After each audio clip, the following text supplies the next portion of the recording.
Hi, everyone. Welcome to part 2 of the instructional videos for etymology research activity. Let's scroll on down to part 2. So part 1 was all about research, about gathering resources. Part 2 is about editing. So step 1, in the assignments etymology research folder, you choose one and only one of your peers' work to edit. So once everyone finishes the part 1 of this assignment, there should be several documents here, and you pick one after it's been, it doesn't have to be perfectly polished, but it should be at least 300 words, and it should look like a block of text. I was going to write block of text, but I guess I don't need to. But it should be about 300 words or so that is thoughtful and something that you can apply the zero draft checklist to. And I'll explain that in a second. Okay, so once you choose someone's work to edit, you'll just hit, you'll write edited by at the top right corner of your peer's work. So, and when I say top right, I really mean top right. So you can write this above the title for the individual. So you could say edited by, okay.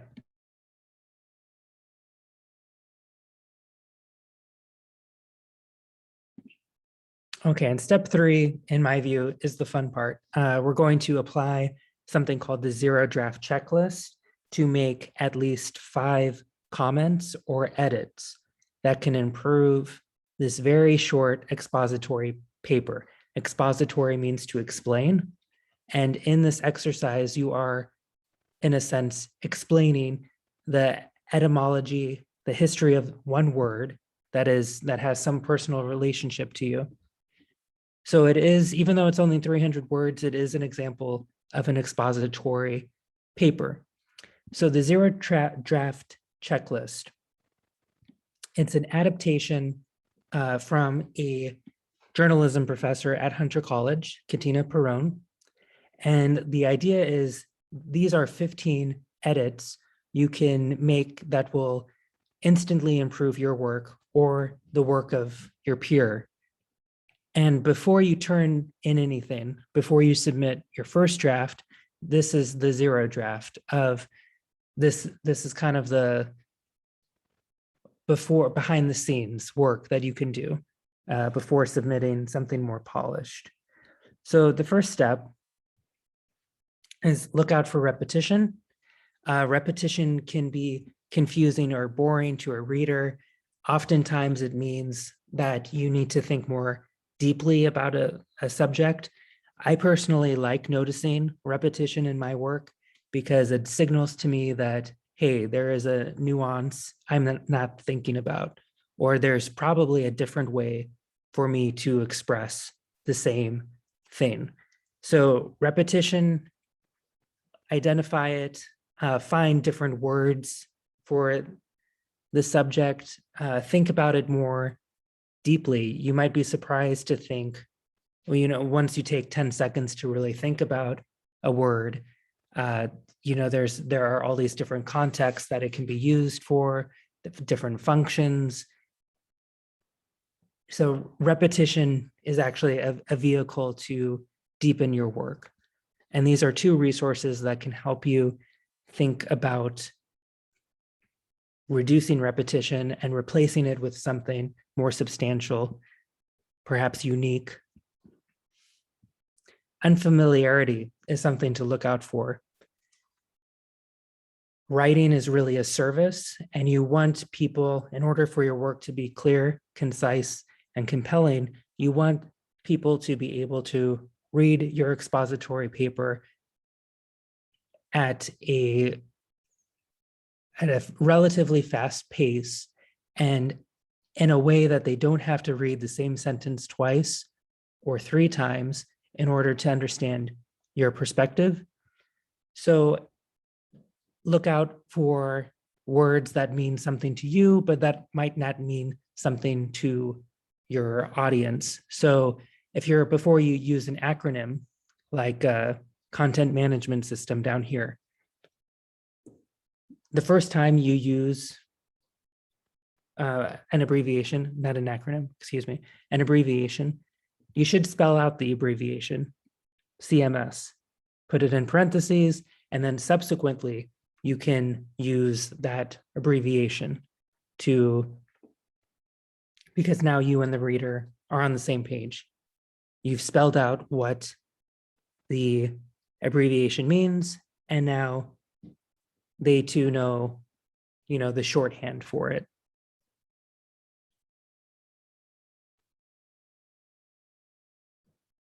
Okay, unfamiliarity. This example is about context. If someone is reading your work and they live in Wyoming, they might not know the history of former New York State Governor Andrew Cuomo. So since writing is an act of service and clarity, you can quickly, knowing who your audience is, you can quickly add this aside of why society might view a certain political figure the way it does. Okay, 1 second.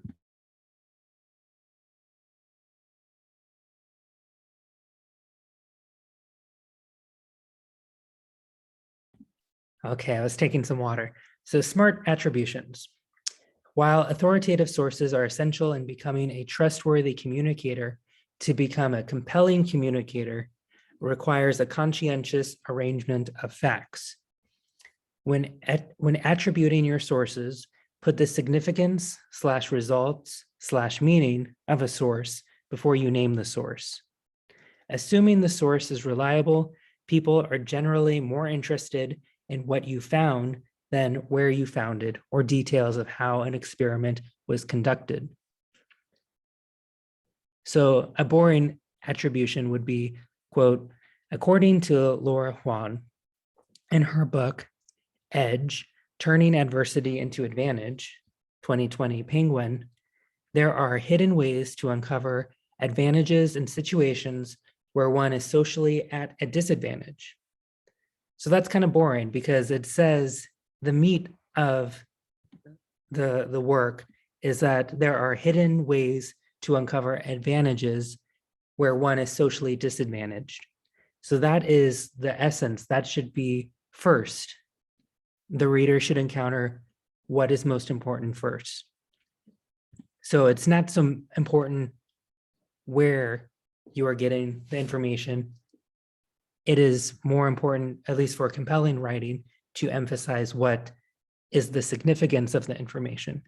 So a better attribution might sound like, quote, even when at a social disadvantage, one can uncover surprising ways to work an advantage according to the latest research by Harvard business professor Laura Huan. So this way you have front and centered what is unique, what is significant about the work you're sharing. And then you add the attribution afterward. The attribution happens to be, in this case, compelling because Harvard is a well-regarded university.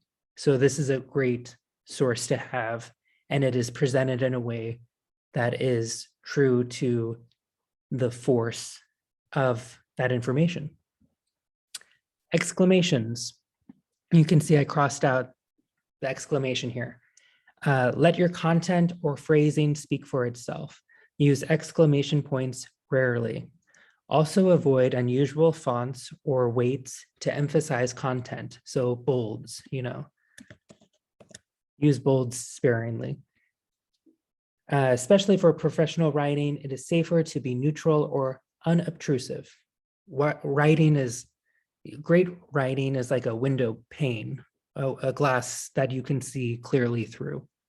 So let the content itself be emphatic, or arrange the sentence to draw attention to what needs to be emphasized. Periodic structure just means that the important content in a sentence comes at the end of the sentence. It comes towards the end of the period. People, when they read a sentence, generally remember the beginning of the sentence and the end of the sentence. The middle of the sentence kind of gets forgotten much of the time. So periodic sentences are an effective way to emphasize what you deem to be important. And a quick aside, the man who wrote The Great Gatsby, F. Scott Fitzgerald, once said, "An exclamation point is like laughing at your own joke." Okay, so number 5, I feel statements. These statements seem critical in early drafts, first, second drafts, but by the third or fourth draft, you might find that your work can stand by itself without these kind of preparatory statements. So I suggest just playing around with it. When you notice, I think blah, blah, blah, or I believe blah, blah, blah, or I feel blah, blah, blah, ask yourself if that is necessary. Sometimes too many I think statements can make you sound indecisive. Too many I feel statements can make you sound arbitrary. Same with I believe statements. So I know a lot of student writers feel like they should include I think or I feel because they want to be honest to their subjective point of view, which is, of course, a noble goal. But from the reader's perspective, it's far more compelling to just read the substance of your work, not so much where it's coming from. So consider deleting these sorts of phrases that really appear in first and second drafts. So Oxford commas.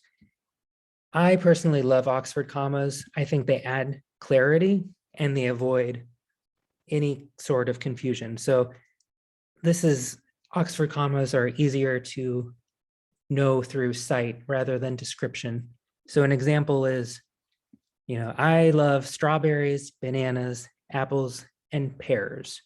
If there are several items in a series and you add a comma between the penultimate item and the ultimate item, that's an Oxford comma. So Oxford comma basically separates the last two items in a series. And some people like the AP style guide. So AP is what journalists follow. If you're reading, let's see, not the New York Times because they have their own style guide, but if you're reading Reuters or, let's see, ESPN, they follow Associated Press style. So you might not see Oxford commas. And one professor will tell you use Oxford commas. Another one will tell you they are totally unnecessary. It's up to you, but I will say you will be beyond reproach when you use an Oxford comma. It's kind of the safer way to do things. Always make sure that the names are accurate of anything you write, whether it's the name of a corporation or the name of an individual. Make sure it's spelled correctly. You may all know the, let's see, I'm going to add this at the bottom. One of my favorite writers was a woman named Bell Hooks. Her real name, or not her real name, her given name was Gloria Watkins.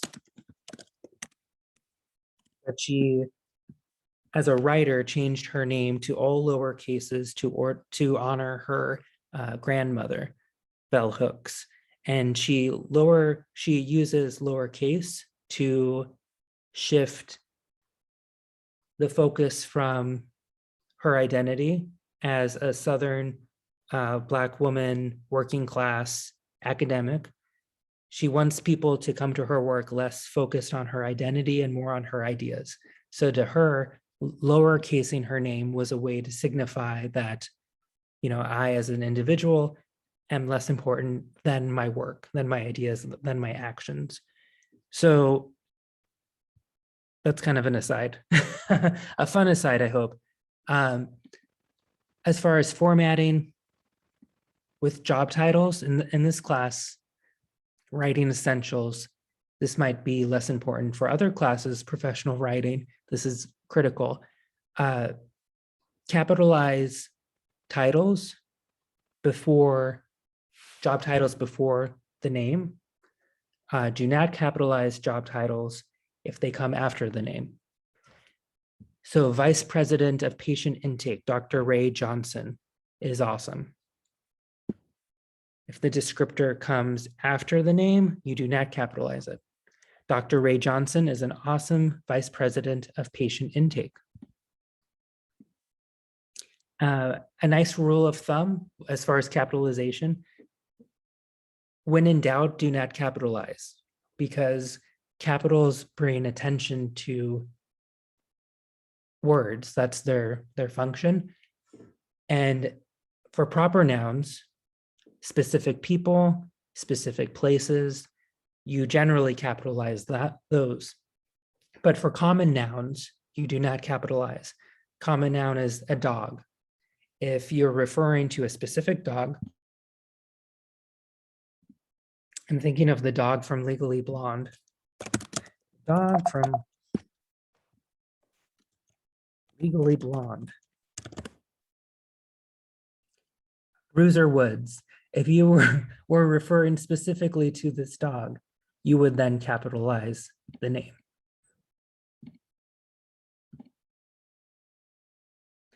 With job titles, if you refer to, let's see, I am a software engineer, you don't capitalize software engineer. If you are, because it's a common noun, software engineer is a common noun.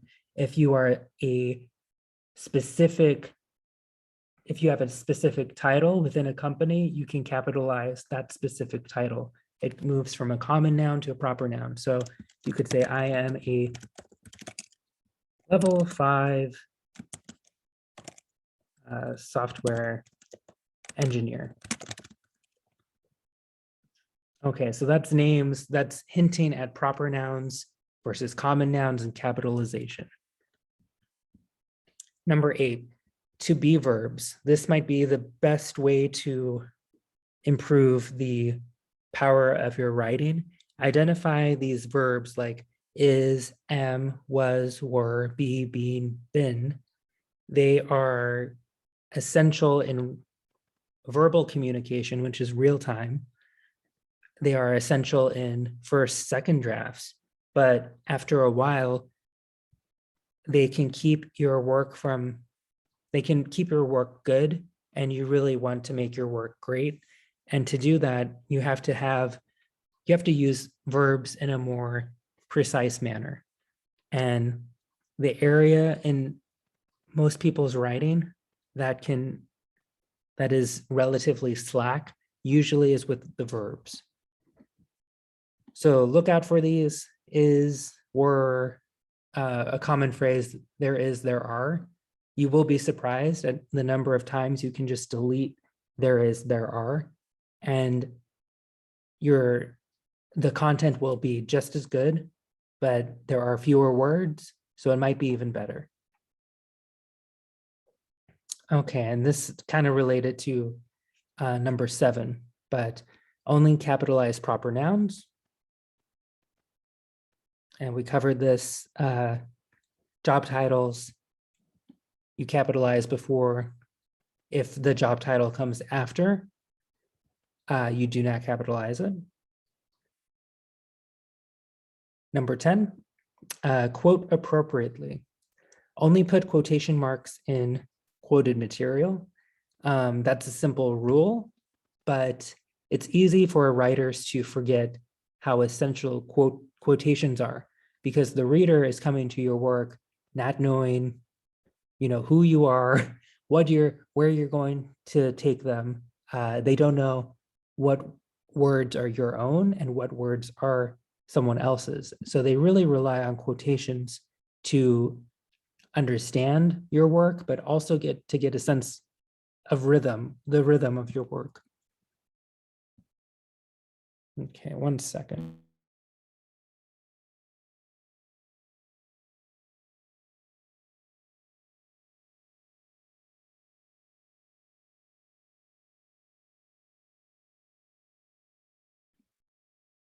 Number 11 is more looking at whether you use first, second, or third person, and it's asking if a move from first or second person to third person might make your work stronger. This is definitely the case for professional writing. For creative writing and writing essentials, you can often get away with first person, at least in my classes. But in other classes, especially and certainly in the professional world, it's wise to get used to the third person and to start thinking of more objective ways to describe phenomena. And the third person lets you do that more so than the first or second. So paraphrase versus quotes. Quotes are best used when the syntax of the idea, how something is phrased, is powerful. So Martin Luther King, the famous "I have a dream" speech, that you want to, since he uses what's known as anaphora, it's the repetition of certain words over and over to start, it's a rhetorical device. So I have a dream, use this anaphora.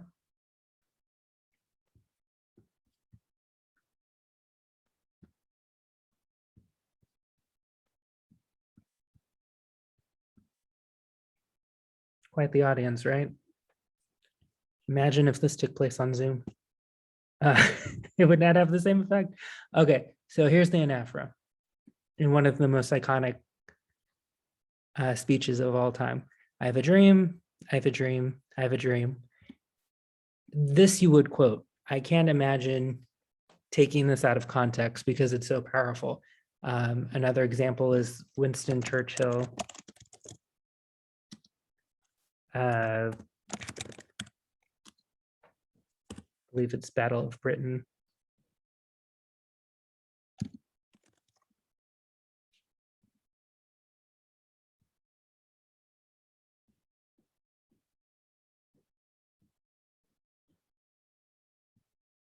I'm looking for the actual text. It's at the end of his speech at World War II. Oops.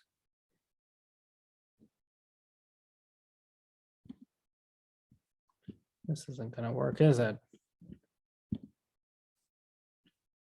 We're so close. Okay, we're almost there.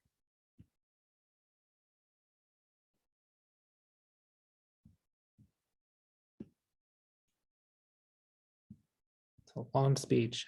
I always forget that this was a radio broadcast.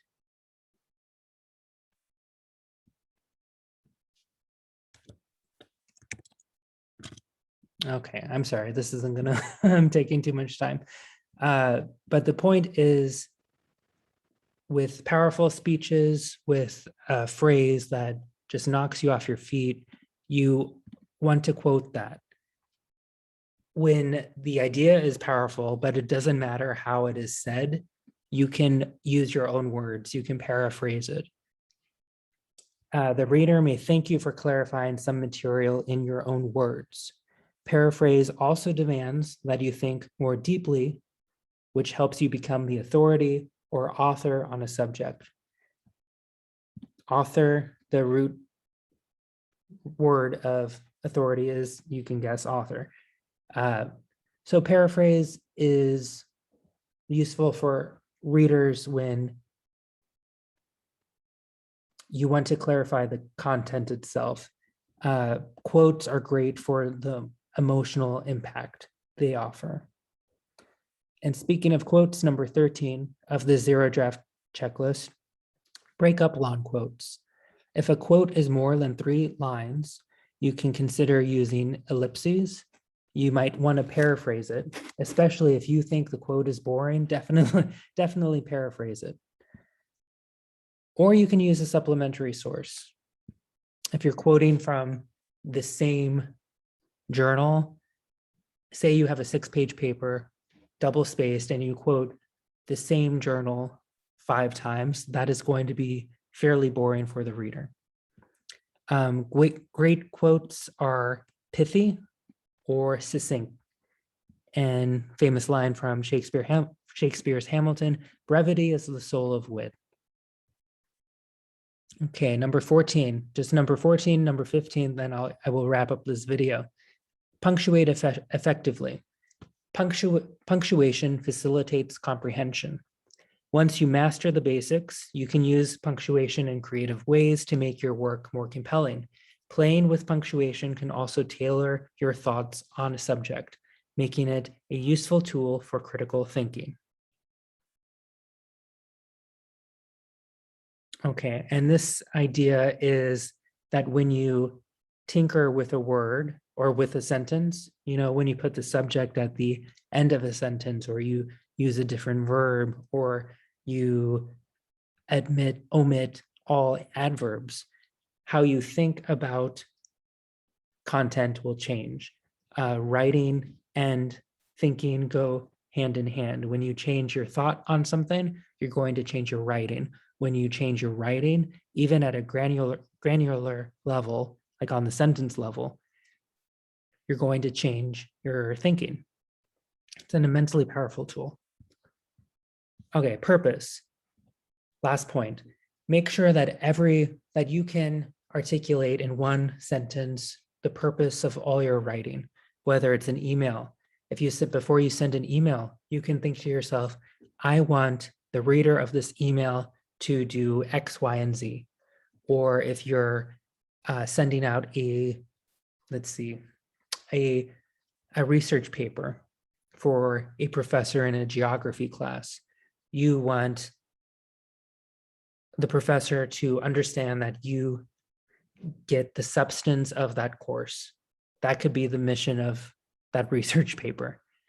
But purpose is so important, saying it aloud, the why of your communication, whether it's a tweet or a memo, knowing the why is essential. For more expository writing, I recommend this video by Roxane Gay. She gives you tips on finding the why of any story, especially in the context of creative nonfiction. In professional writing, you want to stay results-oriented. Professional and business writing is all about improving efficiency and bringing about results through clear and direct writing. Some thoughts on that come from Lehman's own Professor Cleland. Her thoughts on results-oriented writing. You can click on that link and be directed to a 6-page overview on finding the purpose in a business context.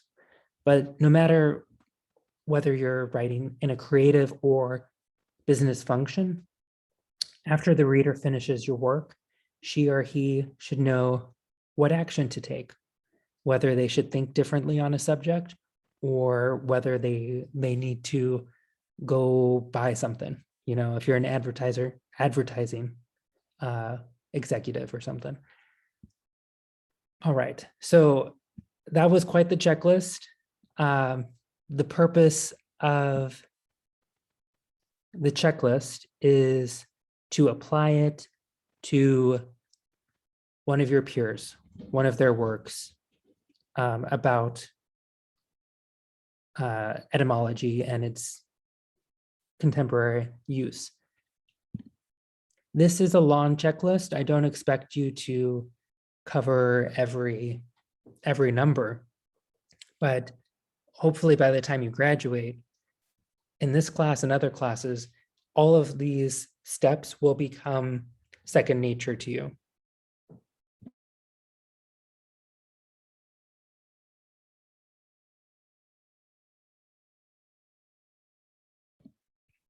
And all of these steps will improve your writing And this class, this activity, I think is great too, because being a collaborative writer helps your own work. It replicates the professional world. You really will need to, whether you're an entry-level employee who has to manage up, or you become an executive who manages many people, being able to see someone's work, note what is their strength, support them in their development of other strengths, that is a invaluable temperament and skill. All right. So I think that is everything for this project. Oh, number 4, of course, at the bottom of the edited piece. So if you're editing this, at the very bottom, I'll say part 2. The very bottom, write at least 3 sentences of what you liked and what you still have questions about regarding the history of this word or phrase. Okay. So you could say, what does entrepreneurship mean in other languages? You'll have better questions than that once you actually read through someone's work. All right, best of luck with this assignment, and feel free to contact me on WhatsApp or email me. Take care.